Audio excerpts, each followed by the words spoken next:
Salam saudara yang dikasihi Tuhan Yesus, selamat malam dan salam sejahtera bagi saudara semua. Saya menyapa bagi saudara yang ada di Indonesia dari Sabang sampai Merauke, baik yang di kota maupun yang di desa, dan saudara yang ada di Malaysia, di Singapura, dan dimanapun saudara berada.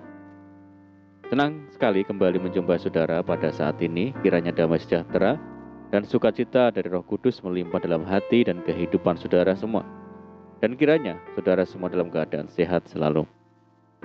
Selamat datang kembali di Pokok Anggur bersama saya Yosia Krispianto. Mari saudara, sebelum kita bersama-sama merenungkan firman Tuhan, mari kita bersatu di dalam doa. Bapa di surga, Bapa yang baik, yang penuh dengan kasih karunia, Bapa yang kami muliakan, di dalam nama Tuhan Yesus, kami mengucap syukur oleh karena pertolongan dan penyertaan-Mu di sepanjang hari ini, sehingga kami boleh dimampukan Tuhan untuk melewati hari ini, untuk melakukan tugas dan tanggung jawab kami serta aktivitas kami. Itu semua karena berkat pertolongan Tuhan. Pada saat ini kami kembali rindu untuk merenungkan firman-Mu. Berbicaralah kepada kami ya Tuhan, urapi kami dan jamah hati kami, sehingga kami memahami maksud firman Tuhan. Terima kasih Tuhan. Kami siap merenungkan firman-Mu hanya di dalam nama Tuhan Yesus. Kami berdoa. Amin. Baik saudara, kita akan membaca bersama di dalam Ratapan 3, ayat yang ke-22 sampai 23. Tak berkesudahan kasih setia Tuhan, tak habis-habisnya rahmat-Nya.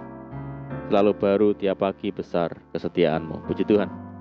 Saudaraku, kitab Ratapan adalah kitab yang memuat uraian tentang kepedihan, penderitaan, dan kehancuran hati orang-orang yang merasa ditinggalkan Tuhan.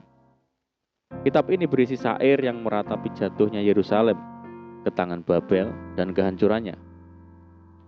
Kota kecil itu harus menerima murka Allah dan menjadi kota yang ditinggalkan. Dituliskan bahwa Tuhan menghukum Yerusalem dalam kemarahan yang menyala-nyala. Namun dalam kitab Ratapan, penulis juga menyelipkan peneguhan dan penghiburan yang menjadi kekuatan di dalam menjalani penderitaan tersebut. Dalam pasal 3 dituliskan bahwa kasih setia Tuhan tak berkesudahan. Ada harapan akan masa depan yang cerah dan keyakinan bahwa Ia akan mengangkat umat-Nya dari penderitaan tersebut. Sama seperti kitab Ratapan, kehidupan kita juga seringkali dipenuhi dengan penderitaan dan masa di mana kita merasa Tuhan telah mengajar kita. Namun, di dalam setiap pergumulan, Tuhan selalu menyediakan penghiburan dan pengharapan. Tuhan tidak ingin menghukum kita dalam penderitaan.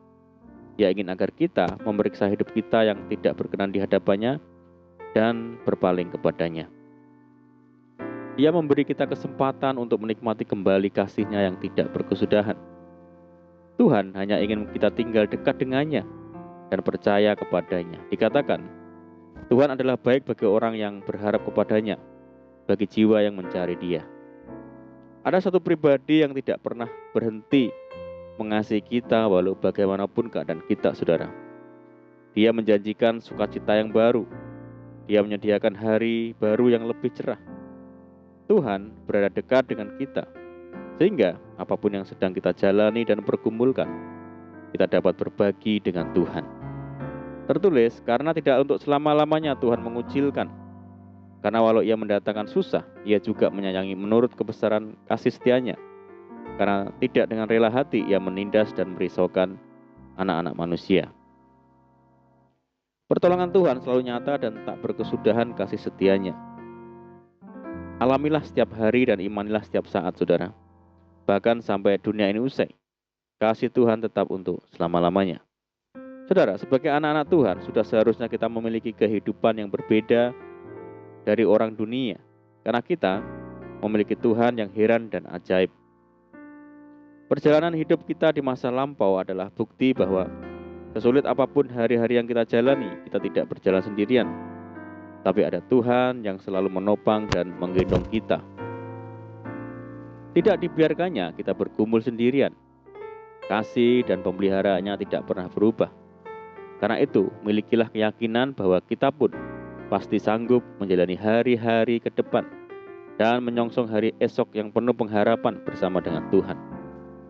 Apa dasarnya, saudara? Dasarnya yaitu firman Tuhan.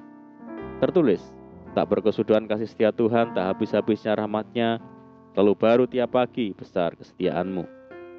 Artinya ada jaminan Tuhan yang luar biasa, di mana Ia selalu menyediakan berkat-Nya bagi kita, dan berkat itu selalu baru setiap pagi.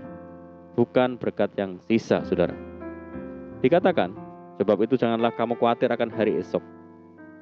Kasih, berkat, dan pemeliharaan Tuhan akan kita alami dari hari ke hari di sepanjang hidup kita. Inilah janji Tuhan, dan janjinya adalah ya dan amin. Hal ini membuktikan bahwa Tuhan selalu memberi yang terbaik dan tidak pernah mengecewakan anak-anaknya. Amin, puji Tuhan. Mari kita berdoa. Bapa di surga, Bapa yang baik, Bapa di dalam nama Tuhan Yesus Kristus, terima kasih buat firman-Mu, terima kasih buat kasih Tuhan yang tidak berkesudahan bagi kami, yang selalu baru bagi kami. Sehingga kami ada saat ini semua karena kemurahan Tuhan. Ajar kami senantiasa setia dan tekun, walaupun saat ini kami menghadapi tantangan hidup yang tidak mudah. Namun kami percaya dengan kasih setia Tuhan, kami akan dimampukan mengatasi semuanya. Terima kasih ya Tuhan. Saat ini kami berdoa bagi saudara kami yang mendengar program ini, yang di Indonesia, dari Sabang sampai Merauke, yang di Malaysia, di Singapura, dan dimanapun saudara kami berada. Mereka yang saat ini sakit, mari Tuhan sembuhkan di dalam nama Tuhan Yesus. Yang hidup dalam tekanan, kesulitan, persoalan, mari Tuhan tolong mereka. Berkati dan pulihkan hidup mereka. Tuhan memberkati mereka dalam rumah tangga, dalam pekerjaan, bisnis, pendidikan, dan apapun yang dikerjakan. Berdoa bagi saudara kami yang hidup dalam ikatan dosa. Mari Tuhan lepaskan di dalam nama Tuhan Yesus. Tuhan pulihkan di dalam nama Tuhan Yesus. Berdoa bagi bangsa kami Indonesia, saat ini masih menghadapi pandemi. Mari ya Tuhan, berikan belas kasihan-Mu bagi bangsa kami. Pulihkan bangsa kami ya Tuhan, berkati bangsa kami. Dan kiranya pandemi global ini segera berakhir, sehingga kami boleh kembali lagi hidup secara normal. Terima kasih ya Tuhan, ini doa kami. Kami percaya Tuhan mendengar segala seruan doa kami. Hanya di dalam nama Tuhan Yesus Kristus kami berdoa. Amin. Puji Tuhan saudara, kita sudah berdoa, saya percaya saat ini kita dikuatkan dan diberkati melalui firman Tuhan. Mari saudaraku, kita tetap semangat di dalam Tuhan. Jangan berputus asa, tetap berdoa, bersukacita senantiasa, sebab di dalam Tuhan kita sanggup melakukan segala perkara. Selamat malam dan selamat beristirahat, doa saya menyertai saudara semua. Tuhan Yesus memberkati. Haleluya.